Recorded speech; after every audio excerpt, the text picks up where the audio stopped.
Welcome back to the I Don't Want a Divorce podcast. I'm currently in a series based on my brand new book, Enough is Enough, from Moody Publishers, subtitle, A Step-by-Step Plan to Leave an Abusive Relationship with God's Help. Today, I'm going to tell you who needs to be on your escape from your abuser team in terms of the human warriors. We talked about God being on your team in the last podcast. You're not going to get out alone. You need a human support team as well as God. Now, before I get into this topic, remember that everything Dave Clarke says about marital crisis is on my website, and I've got a lot to say about it. That's what I do. DavidEClarke.phd.com. That's Clarke with an E. My books, 15 books now, soon to be 60. My phone advice service, my YouTube channel, my Focus on the Family video interviews, my brand new How to Counsel video series, which some of you have signed up for. We're getting some more interest in that. All those things are on the website. Now, today's topic. Get a team of human warriors. Very important. No one has ever escaped an abusive relationship alone. It's too difficult. No one. Abigail didn't get out by acting on her own. A couple of podcasts ago, we talked about Abigail and Nabal and that whole story. Abigail had help by enlisting others. You also need help to conquer your fears and your feelings of false guilt and take action. Don't waste your time trying to escape the abuse alone. You'll never make it. The Bible says, by wise guidance, you will wage war, and in an abundance of counselors, there is victory. Proverbs 24:6. You are waging war by leaving your abuser. No question about it. The phrase one another is found 58 times in the New Testament. 58 times. God makes it clear that we need people. Now, here's the people you need on your team and the ones you don't need. You'll need a support team as you make your plans to leave your abuser. Every member of your team must be a strong, unwavering supporter of your decision to no longer tolerate the abuse in your marriage and fight back against your sinning husband. Every team member must be on board with your plan, 100% on board. In fact, have them all read the book, Enough is Enough, so everybody knows exactly what we're doing. You don't need a team member who tries to see things from your abusive husband's point of view. You don't need a team member who wants you and your husband to get marriage counseling. You already wasted time on marriage counseling. And with an abuser, it is a waste of time. This isn't a marriage counseling case, at least not yet. He has to change and repent first and work on himself. It's the case of an abused wife taking a stand now and saying enough is enough and forcing her husband to make a change. Change or lose me is what you're saying after leaving him. Like, you don't need a team member who recommends the keep on loving him and he'll eventually stop abusing you approach. Waste of time. We are dealing with abuse, not a bad marriage. This thinking is not biblical. It doesn't work. It's like telling someone to keep on charming a poisonous cobra as it repeatedly bites her. You know what you ought to do? Get away from the dumb cobra. Avoid all the passive, hand-wringing, wimpy, gutless enablers, and they're everywhere in the Christian community. God love them, and He does, but you don't want them on your team. Their advice will lead only to a continued abusive relationship. In fact, I've seen many, especially abused wives, who have chosen to stay with their abusive husbands, who want you to do that. They don't want to see anybody break ranks and make them feel bad if they're staying. Don't listen to a person like that. These people never get it, and you don't want to waste time with them. And frankly, if they've been in your circumstances, they still don't get it, and many can't even relate to abuse, and so they don't get it. Every team member will agree to say nothing about your escape plan to your abuser. Nothing. In fact, every member will agree to say nothing about you in any area to your abuser. When, not if, your abuser questions members of your team, he's not an idiot. He'll know probably who's supporting you, and he's going to go to them and pump him for information. They will simply reply with one statement and one statement only. This is a matter between you and your name, your wife. Nothing more. End of conversation. Never brought up again. Don't give him, you want people that will give him nothing. You need a team of fellow warriors in your campaign against your abuser. Though it may take a while to enlist everyone, it takes a while to gather the team, it will be worth the effort. Here's your team. First of all, your pastor. And in fact, this may not be the pastor you have now if he's not supportive. It may have to be a new one. Sit down with your pastor or an associate pastor if you attend a large church and tell him everything about your abusive marriage. Ask him for his full support as you follow my escape plan. If you talk to an associate pastor, ask him to talk to the senior pastor and find out if he will support you as you plan to escape. You are not asking for advice and counsel other than what relates to your plan to leave your abuser. That decision has been made. You have made that decision. You will need the full, unqualified support of your senior pastor. You will need his spiritual support, prayer, encouragement. You'll need his practical support, which may include financial gifts and a temporary place to live. There are pastors that will do this, and there are plenty that won't. You're going to find out which is which. After you've left the home, you will need his agreement to be willing to confront your sinning husband. Give him this, and again, give him this book to read. Pastor, please read this book. It'll help him help a lot of abused wives, actually, and husbands. Now, his response to your request to confront your husband after you leave him will tell you immediately what you need to know about him and his church leaders. Any of these responses from him will show you he will not support you. He refuses to confront your husband or have any church leaders confront him at any point. Okay, wrong person, gutless. He tells you he will not get involved in your marital issues. Really? You're my shepherd. Gutless. Cut him out. He says he will pray for you, but that's it. Nothing more. Gutless. The Bible talks about, I'm going to pray for you, but I won't help you. And God, Jesus is harsh with people like that.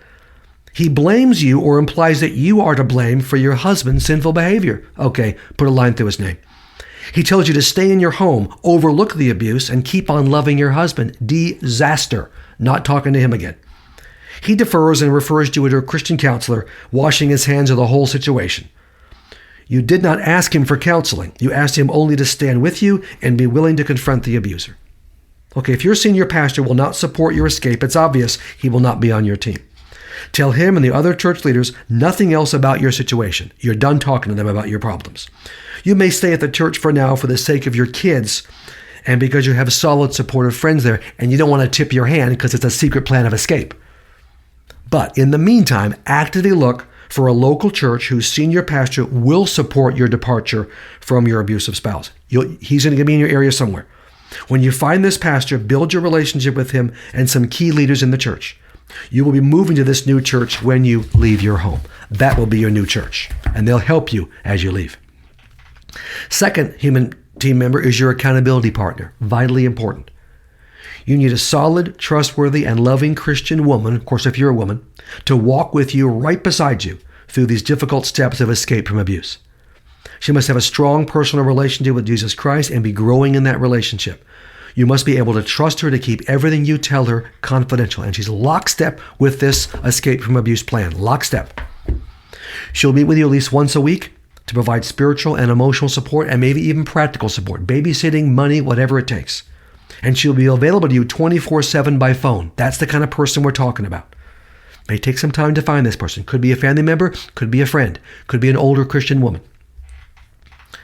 Also on the team, family and friends. Share the truth about your husband only with those family members and friends with whom you have an intimate relationship and whom you can trust 100%. There are probably some folks in your family you can't trust, okay? They're not going to be on the team. Now, your family might already know or suspect about the abuse, but now you're going to tell them specifically what's been happening. You may have not said anything and they don't have a clue. Your days of lying to protect your husband are now over. Your family and friends need to know what's been happening in your marriage, and they need to know now. You're not going to have them confront your husband. That will come after you leave him, but they need to know because you need their support. At this point, don't talk with your husband's family. Blood goes with blood. Even if they seem supportive, no. Eventually, they're going to end up siding with your husband and telling him things that you're doing. Don't take the chance. Blood goes with blood. Don't. And don't bother. If he's got friends that are really his friends, don't bother telling them either. Also on the team is a small group. I've seen small groups be very powerful in this process of escape. It's a small group of believers. Now, you'll attend alone, of course, without your abuser.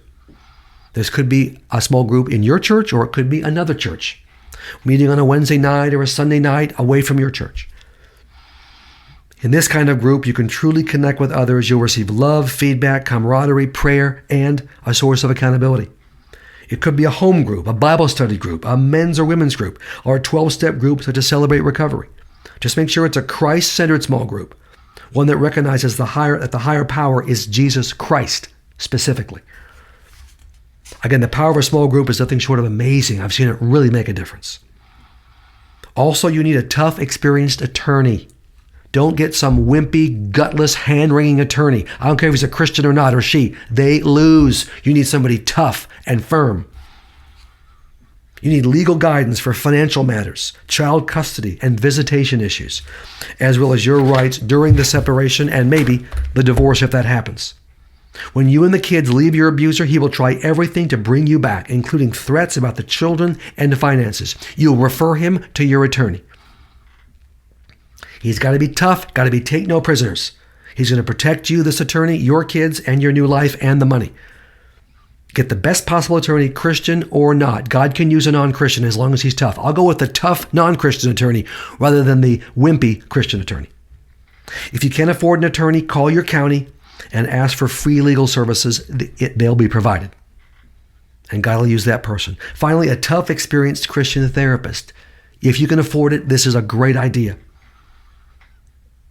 A wise and experienced psychological coach can make a huge difference. Someone who understands abuse and has guided many women through the escape process, and men too. This will be a person who can help you do three very important things. Figure out why you've tolerated the abuse. That's the codependent part. Heal from your unresolved past pain and become an emotionally healthy woman or man who will stay in a marriage only when her spouse treats her in a loving and respectful way. I'm talking about a Christian counselor. Now you're looking for somebody, ideally, of course, it needs to be a Christian. They know Jesus Christ. They attend church. If they're married, they have a solid marriage. They're licensed, on the master's level, or a licensed psychologist like me. Experienced in the area of abuse, of course, and who is strong and assertive. Again, there are wimpy, passive, nice counselors. Don't choose one like that. You need somebody tough, somebody firm, somebody like, Dr. David E. Clarke. In fact, give me a call, email me, David E. Clarke, PhD, at gmail.com, or David E. Clarke through the website, davideclarkephd.com. And ask me. I know people around the country. I may know a therapist in your area, so reach out to me and ask for one. Maybe I know one. Now, it'll take time to gather your team of warriors. That's okay. Start the selection process and choose carefully. God and your human team will carry you out of your abusive relationship. Now, help us grow and reach more abused spouses and spouses in all types of marital crisis by subscribing to this podcast. Many of you have done that.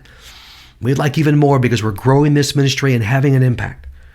And also leave a rating and a review on Apple Podcasts. Now, on the next few podcasts, I help you get emotionally healthy enough to leave your abuser.